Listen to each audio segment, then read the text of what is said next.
नमस्ते मेरे भावी फार्मासिस्टों। आज के इस खास मास्टर क्लास में आपका बहुत बहुत स्वागत है। देखिए, एक सीनियर प्रोफेसर के नाते मैं बहुत अच्छी तरह समझता हूँ कि फाइनल परीक्षा का दबाव सच में काफ़ी ज़्यादा होता है। दिमाग एकदम भर जाता है। लेकिन आप बिल्कुल चिंता मत कीजिए। आज का हमारा ये सत्र आपकी परीक्षा की तैयारी को एकदम आसान बनाने वाला है। हम फार्मास्यूटिकल एड्स और प्रिजर्वेटिव्स के उन सारे महत्वपूर्ण विषयों को गहराई से समझेंगे जो बहुविकल्पीय प्रश्नों में बार बार आपको परेशान करते हैं।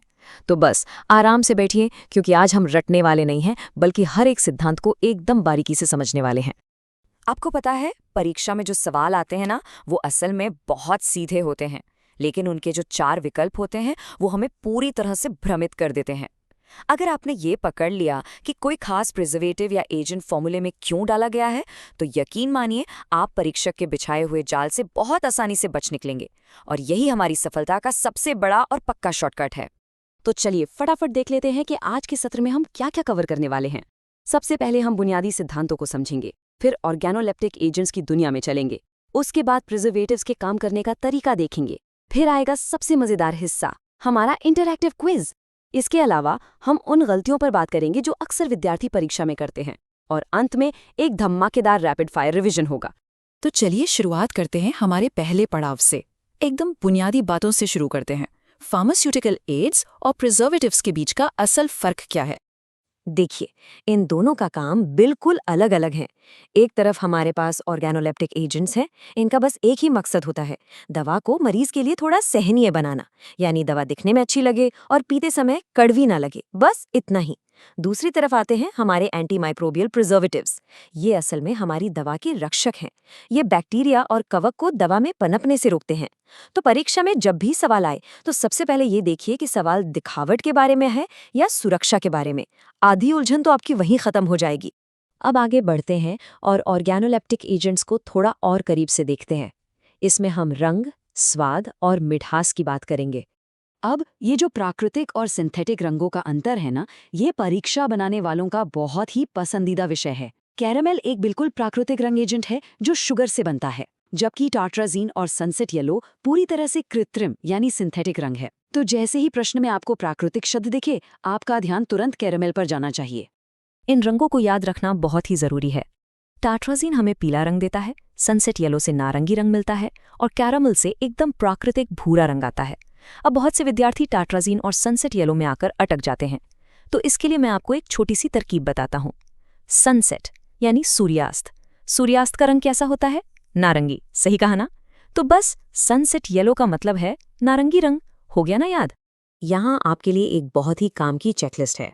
स्वीटनर एजेंट जैसे सैकरीन, सोडियम और एस्पार्टेम, इनका काम सिर्फ मिठास घोलना है। एस्पार्टेम का इस्तेमाल तो बहुत ही आम बात है।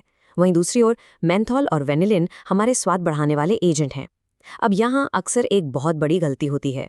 विद्यार्थी अक्सर सैकरिन को प्रिजर्वेटिव समझ बैठते हैं। कृपया इसे अपने दिमाग में अच्छी तरह बैठा लीजिए। सैकरिन सिर्फ एक कृत्रिम स्वीटनर है, ये कोई प्रिजर्वेटिव बिल्कुल नहीं है। चलिए, अब हमारे तीसरे और बहुत ही अहम विषय पर आते हैं। प्रिजर्वेटिव्स काम कैसे करते हैं और इन्हें फॉर्मुलेशन में कैसे डाला जाता है। जब हम किसी आदर्श प्रिजर्वेटिव को दवा में मिलाते हैं तो वो सीधे जाकर बैक्टीरिया और कवक पर हमला बोल देता है। एक बात का हमेशा ध्यान रखना है कि प्रिजर्वेटिव को खुद भी स्थिर और असरदार होना चाहिए, तभी तो वो दवा की उम्र बढ़ा पाएगा। आप ही सोचिए, अगर कोई प्रिजर्वेटिव खुद ही अस्थिर होकर खराब हो जाए तो वो बेचारी दवा की रक्षा कैसे करेगा। अब जरा इन चीजों को असल दवाइयों के उपयोग के नजरिए से समझते हैं।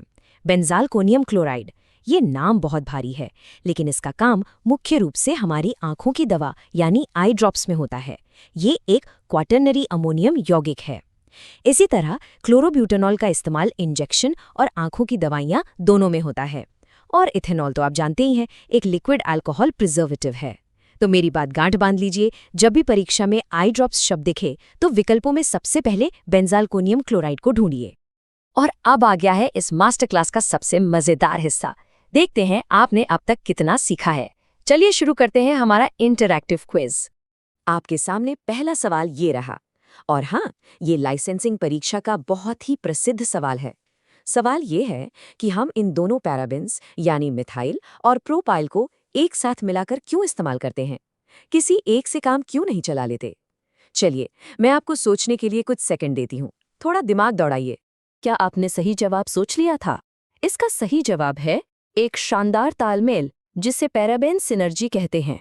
देखिए, जो प्रोपाइल पैराबेन है वो मुख्य रूप से कवक का दुश्मन है, लेकिन जब हम इसे मिथाइल पैराबेन के साथ मिला देते हैं तो ये दोनों मिलकर बैक्टीरिया और कवक दोनों के छक्के छुड़ा देते हैं।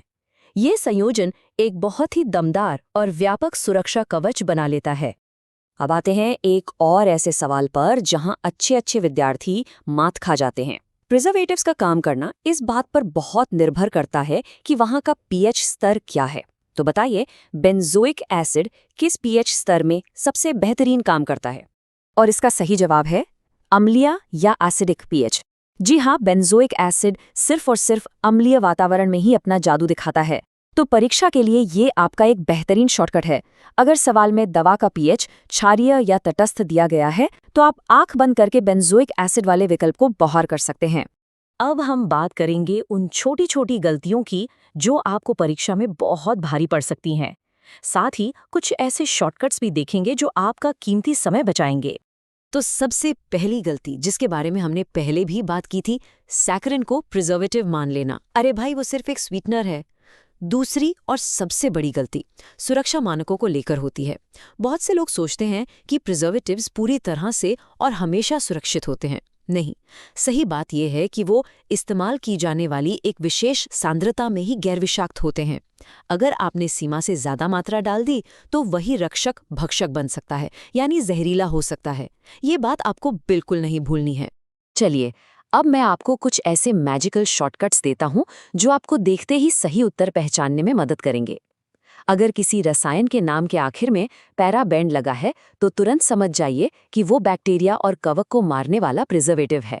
अगर आखिर में एल्कोनियम है तो वो 100% क्वाटर्नरी अमोनियम यौगिक है जो आई ड्रॉप्स में डाला जाता है। और अगर नाम फॉर्मेलिन है तो दिमाग में घंटी बजनी चाहिए कि ये फॉर्मेल्डिहाइड गैस छोड़ता है। इन शब्दों को याद कर लीजिए, ये परीक्षा में आपके बहुत काम आएंगे। तो दोस्तों, हम अपने सत्र के बिल्कुल लास्ट के पड़ाव पर आ गए हैं। अब समय है एक जोरदार रैपिड फायर रिवीजन का, ताकि सारी चीजें आपके दिमाग में एकदम पक्की हो जाएं। आइए एक ही झटके में सब कुछ दोहरा लेते हैं। सैकरिन क्या है? एक कृत्रिम मिठास। टार्ट्रोजिन क्या है? एक पीला कृत्रिम रंग। मेंथॉल का क्या काम है? दवा में एक बढ़िया स्वाद डालना। पैराबिन्स क्या करते हैं? ये हमारे मुख्य प्रिजर्वेटिव हैं जो सूक्ष्म जीवों को खत्म करते हैं। और बेंजालकोनियम, ये वो खास अमोनियम यौगिक है जो हमारी आंखों की दवा को बिल्कुल सुरक्षित रखता है। अब सब कुछ बिल्कुल स्पष्ट है ना? जाने से पहले इस तस्वीर को अपने दिमाग में अच्छी तरह से बिठा लीजिए। बेंजालकोनियम क्लोराइड नाम सुनने में बड़ा जटिल लगता है, लेकिन इसे सिर्फ 2 चीजों से जोड़कर याद रखिए, क्वाटर्नरी अमोनियम और आई ड्रॉप्स। बस जब भी परीक्षा में ये बड़ा सा नाम दिखे तो आपके दिमाग में तुरंत आई ड्रॉप्स की बोतल की एक तस्वीर उभर आनी चाहिए। तो मेरे होनहार विद्यार्थियों, इन सारी रणनीतियों और शॉर्टकट्स को समझने के बाद क्या अब आप परीक्षा हॉल में पूरे आत्मविश्वास के साथ जाने के लिए तैयार हैं? मुझे तो पूरा यकीन है कि आप बिल्कुल तैयार हैं। हमेशा याद रखिए, परीक्षा में अव्वल आने का रहस्य रटना नहीं है, बल्कि ये समझना है कि चीजें कैसे और क्यों काम करती हैं। आपकी अंतिम परीक्षाओं के लिए मेरी तरफ से आपको ढेर सारी शुभकामनाएं। जाइए और अपना सर्वश्रेष्ठ प्रदर्शन कीजिए। और हाँ, अगली बार जब भी कोई दवा हाथ में ले तो एक पल के लिए जरूर सोचिएगा कि उसके अंदर और कौन-कौन से रासायनिक रहस्य छुपे हो सकते हैं।